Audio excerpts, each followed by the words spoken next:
शिवछत्रपती शिवाजी महाराज यांच्या प्रतिमेला मी विनम्र अभिवादन करतो. आजच्या या कार्यक्रमाचे अध्यक्ष विद्यालयाचे मुख्याध्यापक श्रीमान लाहोटी सर, ज्येष्ठ शिक्षिका बियाणे मॅडम आणि आजच्या या कार्यक्रमाचे व्याख्याते ज्येष्ठ शिक्षक श्रीमान नवले सर, सर्व सहकारी बंधू आणि भगिनी, आज संपूर्ण जगभर छत्रपती शिवाजी महाराजांच्या या जयंतीचा कार्यक्रम अगदी आनंदामध्ये आणि उत्साहाच्या वातावरणामध्ये साजरा केला जाऊ लागलेला आहे. महाराजांचं कार्य फार मोठं आहे. या देशाला,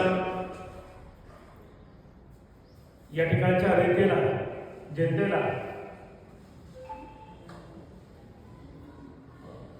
हक्काचं सर्व अधिकार, कारण काळ पारतंत्र्याचा होता, राजेशाही व्यवस्था त्यावेळी, आणि अशा प्रतिकूल परिस्थितीमध्ये जनतेची जी काही हाल अपेक्षा,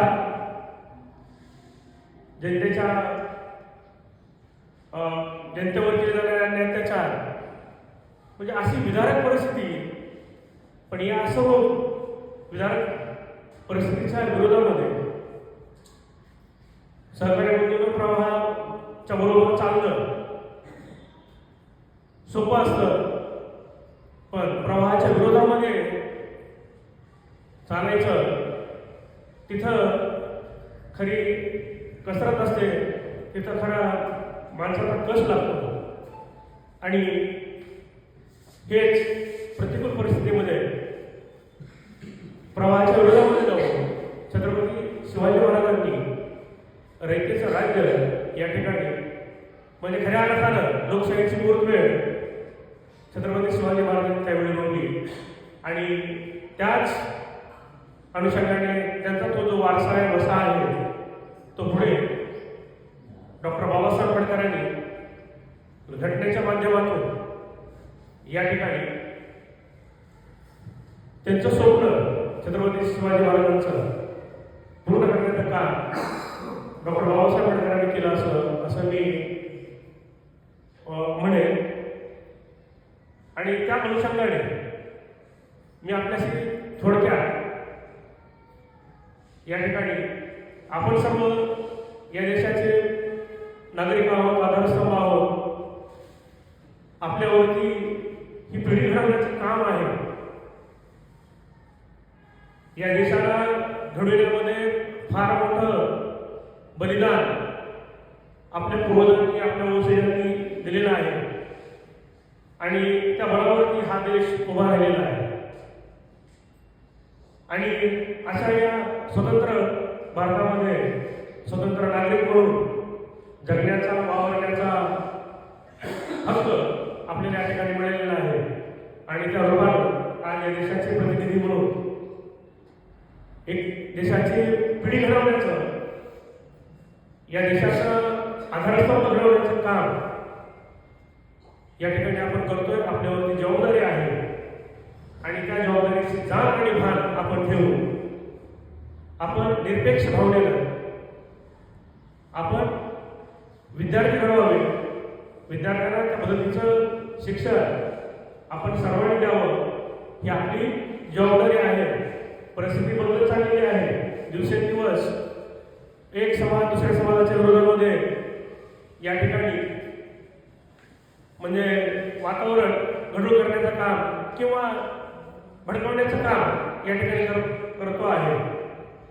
आणि अशी जर परिस्थिती राहिली तर भविष्यामध्ये एक संघ, जे देशाचं स्वप्न आपल्या पूर्वजांनी पाहिलेलं आहे, ते भविष्यात राहणार नाही.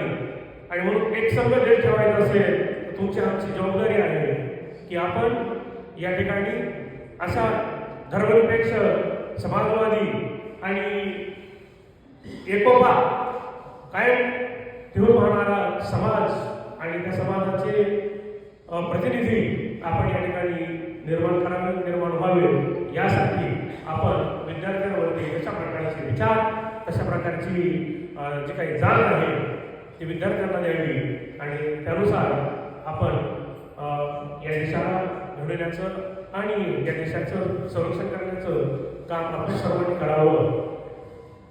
याच हेतून आता मुख्यमंत्री माझी शाळा सुंदर शाळा हा जो उपक्रम या ठिकाणी राबवण्यात आलेला आहे, त्यासाठी प्राथमिक विद्यालयाचे सोनी सर, मुख्याध्यापक श्रीमान गिरीश सोनी सर आणि मी असा सुरुवातीला विचार केला की सर आपण आता मुख्यमंत्री माझी शाळा सुंदर शाळा हा उपक्रम राबवतोय, आपण एक थीम या ठिकाणी वापरूया. आणि त्यानुसार ते म्हणजे सर नाही आम्ही थीम घेतलेली आहे म्हणजे सर आम्ही पहिली चौथीच्या वर्गांना छत्रपती शिवाजी महाराजांनी जे काही किल्ले या ठिकाणी निर्माण केलेले आहेत त्या किल्ल्यांची नावं आम्ही आमच्या वर्गाला दिलेली आहेत, देणार आहोत. आणि मग त्यावेळी मीही त्यांना माझा विचार सांगितला की सर तुम्ही जर किल्ल्यांची नावं देणार असाल तर आम्ही समाज सुधारकांची नावं आपल्या वर्गाला देणार आहोत. आणि त्यानुसार आपणही 5वी ते 12वी पर्यंत जे सगळे 1ली ते 12वी असं म्हणाले, 1ली ते 4थी किल्ल्यांची नावं आहे, तर त्या पद्धतीनं आपणही विद्यार्थ्यांना त्या किल्ल्यांच्या संदर्भातली माहिती आणि स्वतःही त्या किल्ल्यांच्या संदर्भातली माहिती आपण घ्यावी आणि त्याचा इतिहास थोडक्यात आपण बसावा. त्याचबरोबर समाज सुधारकांची नावं खालच्या विंगला दिलेली आहेत. जे आपलं ग्राउंड फ्लोर आहे तळमजला, त्या तळमजल्याला समाज सुधारकांची नावं दिलेली आहेत. त्या समाज सुधारकांच्या जीवन कार्याची माहिती आपण विद्यार्थ्यांना द्यावी, त्यांना त्या सर्च करण्यास सांगावं किंवा स्वतः थोडक्यात आपण माहिती त्यांना द्यावी आणि त्यानुसार त्यांचं कार्य जेणेकरून आपल्याला त्यांच्या कार्याची मुलांनाही आणि आपल्यालाही ओळख होईल.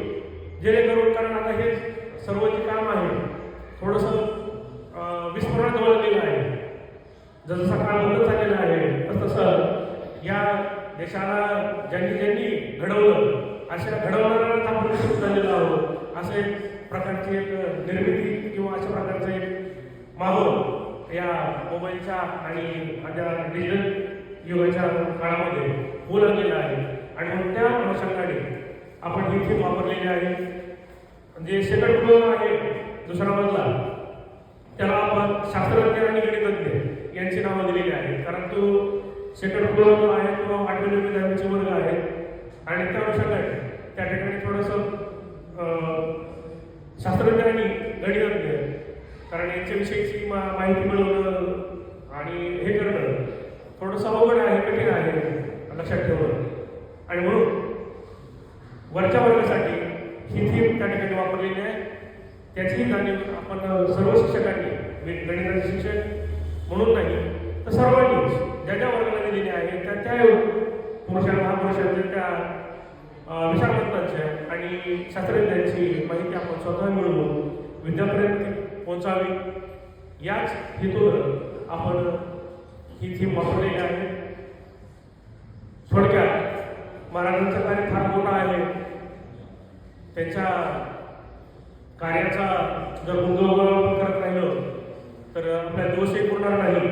कारण एवढं महान कार्य, कारण छत्रपती शिवाजी महाराजांचे आयुष्य मिळालं ते केवळ 50 वर्षाचं आहे आणि त्या 50 वर्षाच्या काळामध्ये आज आपण 100 वर्ष जरी स्वातंत्र्य मिळवून झाले तरी आपल्याला फक्त छत्रपती शिवाजी महाराजांनी निर्माण केलेली जी किल्ले आहेत त्या किल्ल्याची आपल्या सरकारनं डागडुजी व्हायला, आपलं तर जाऊ द्या, आपल्या सरकारच्या डागडुजी व्हायला त्यांनी तर एवढे मोठे किल्ले निर्माण केलेले, एवढं स्वराज्य निर्माण केलं.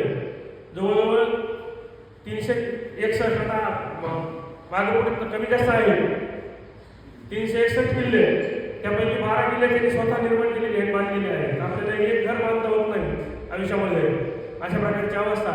तर त्या प्रत्येक परिस्थितीमध्ये छत्रपती शिवाजी महाराजांनी 12 किल्ले आणि असे मिळून जिंकून टोटल 361 किल्ले एवढे एवढ्यात याचं स्वराज्य या ठिकाणी निर्माण केलं.